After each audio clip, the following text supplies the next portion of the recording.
নমস্কার, আমি বন্দনা। আমার কিচেনে আপনাদের সবাইকে স্বাগত জানাই। আবারও এসে হাজির হয়েছি সাবেকি পদ্ধতিতে খাসির মাংসের একটি রেসিপি নিয়ে। আজ আমি তৈরি করব সাবেকি পদ্ধতিতে খাসির মাংসের ঝোল। এর জন্য আমি এখানে 1 কেজি 250 গ্রাম খাসির মাংস নিয়েছি। মাংস পরিষ্কার করে ধুয়ে নিয়ে ফিরে আসছি।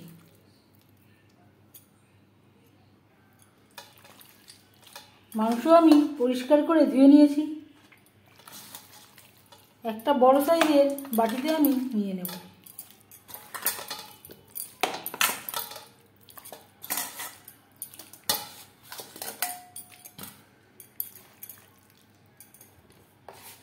সবার প্রথমে আমি দিয়ে দেব স্বাদ মতো লবণ,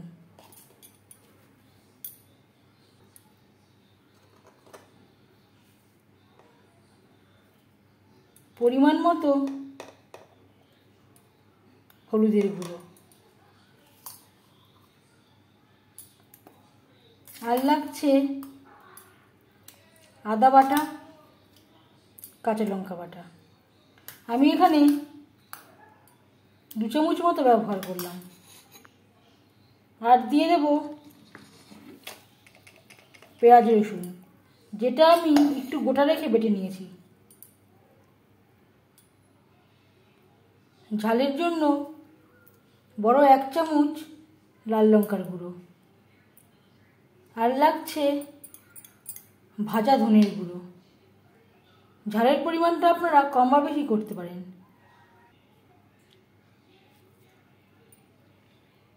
ছোট 1 চামচ ভাজা জিরের গুঁড়ো, একটা তেজপাতা, আর দিয়ে দেব কাঁচা সরষের তেল। আজ আমি আর টক দই দিয়ে মাংস ম্যারিনেট করব না।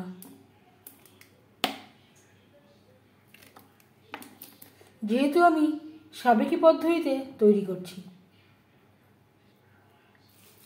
মশলার সমস্ত উপকরণ দিয়ে ও কাঁচা সরষের তেল দিয়ে মাংস বেশ ভালো করে মেখে নেব।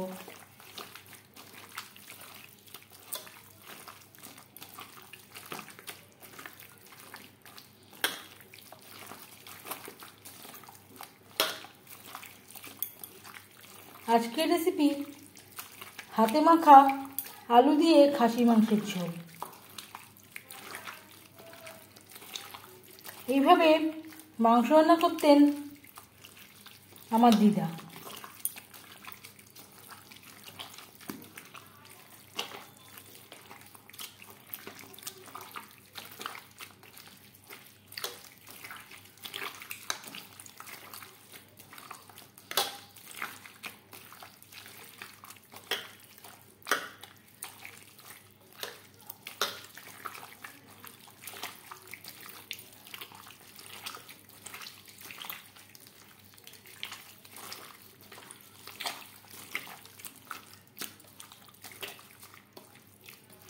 তিন 4 মিনিট ধরে মশলার সাথে মাংস বেশ ভালো করে মেখে নেব।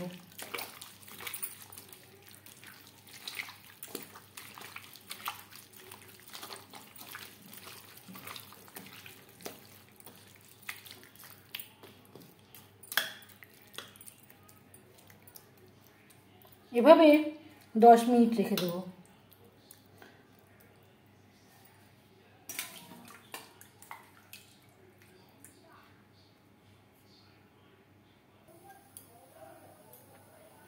পনেরো মিনিট পর ফিরে আসলাম।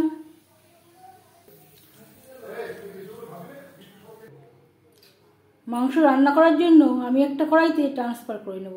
কড়াইতে আমি কোনো তেলের ব্যবহার করছি না। আপনারা চাইলে কড়াইতে করেও মেখে নিতে পারেন।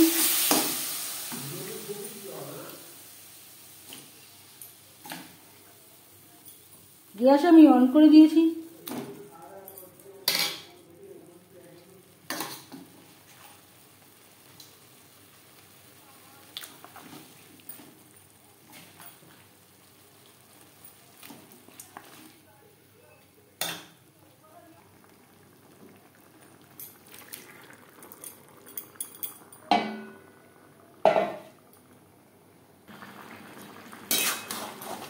হাই টু মিডিয়াম ফ্লেমে 5-6 মিনিট মাংস বেশ ভালো করে কষিয়ে নেব।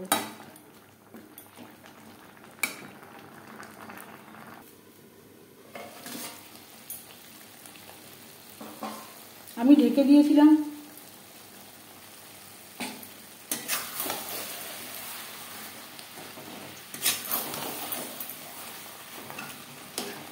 সাত আট মিনিট হাই টু মিডিয়াম ফ্লেমে মাংস বেশ ভালো করে কষিয়ে নেওয়ার পর দিয়ে দেব জল। আমি এখানে মশলা দেওয়া জল ব্যবহার করলাম।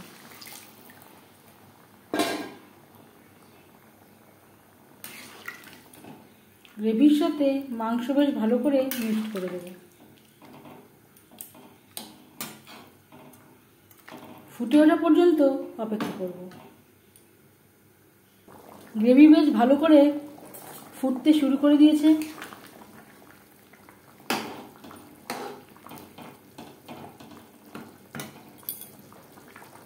তিন চার মিনিট বেশ ভালো করে ফুটিয়ে নেওয়ার পর গ্যাসের ফ্লেমটাকে লোতে করে দেব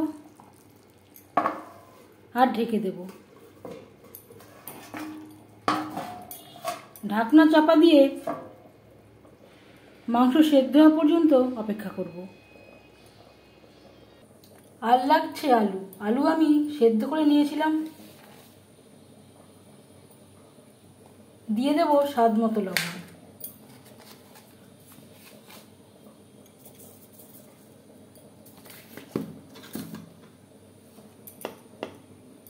সামান্য পরিমাণে হলুদের গুঁড়ো।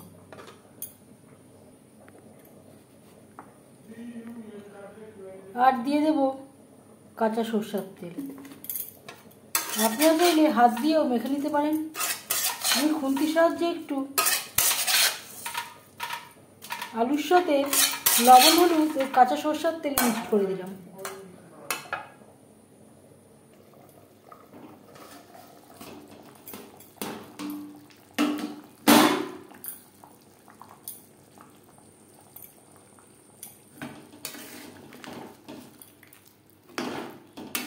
আধ ঘন্টার বেশি সময় হয়ে গেছে। আমি চেক করে দেখেছি মাংস প্রায় 90% সুসিদ্ধ হয়ে গেছে। মাংস যদি ভালো হয় সেদ্ধ হতে সময় লাগে না। গ্যাসের ফ্লেমটাকে হাইতে করে দেব আর দিয়ে দেব আলু।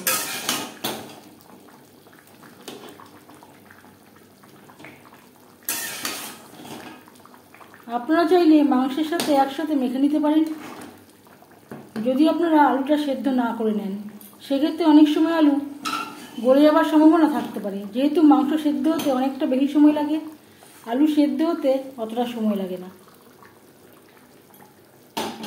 তাই আমি এভাবে অ্যাড করছি। মাংসের সাথে আলু বেশ ভালো করে মিক্সড করে দেব। মাংসের সাথে আলু আরও 3-4 মিনিট রান্না করব মিডিয়াম ফ্লেমে। আর লাগছে টমেটো। এখানে আমি 2 বড় সাইজের টমেটো টুকরো করে কেটে নিয়েছি।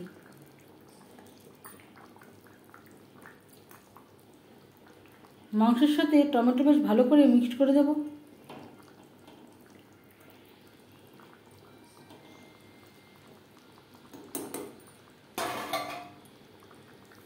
তিন 4 মিনিট রান্না করব। মাংসের সাথে টমেটো বেশ ভালো করে সুসিদ্ধ হয়ে গেছে।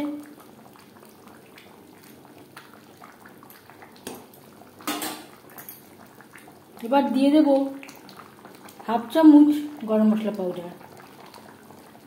এই রেসিপিটি আপনারা বাটা মশলা দিয়েও তৈরি করতে পারেন, তবে এর থেকে বাটা মশলা দিয়ে তৈরি করলে এর থেকে স্বাদ অনেকটাই বেশি ভালো হবে। গরম মশলা পাউডার মাংসের সাথে বেশ ভালো করে মিক্সড করে দেব। 1 মিনিট নাড়াচাড়া করে নেওয়ার পর গ্যাসের ফ্লেমটা অফ করে দেব। 5 মিনিট ঢেকে স্ট্যান্ডিং টাইমে রাখবো। সাবেকি পদ্ধতিতে হাতে মাখা আলু দিয়ে খাসি মাংসের ঝোল রেডি সার্ভ করার জন্য। এই রেসিপিটি কেমন লাগলো অবশ্যই জানাবেন কমেন্টের মাধ্যমে। যদি এই রেসিপিটি ভালো লেগে থাকে লাইক করবেন, শেয়ার করবেন, সাবস্ক্রাইব করবেন আমার চ্যানেলটিকে। বেল আইকনটা ক্লিক করে দেবেন। যখন আমি নতুন ভিডিও আপলোড দেব তার নোটিফিকেশান সবার আগে আপনার কাছে পৌঁছে যাবে। আপনারা সবাই ভালো থাকবেন। এই ভিডিওটি দেখার জন্য ধন্যবাদ।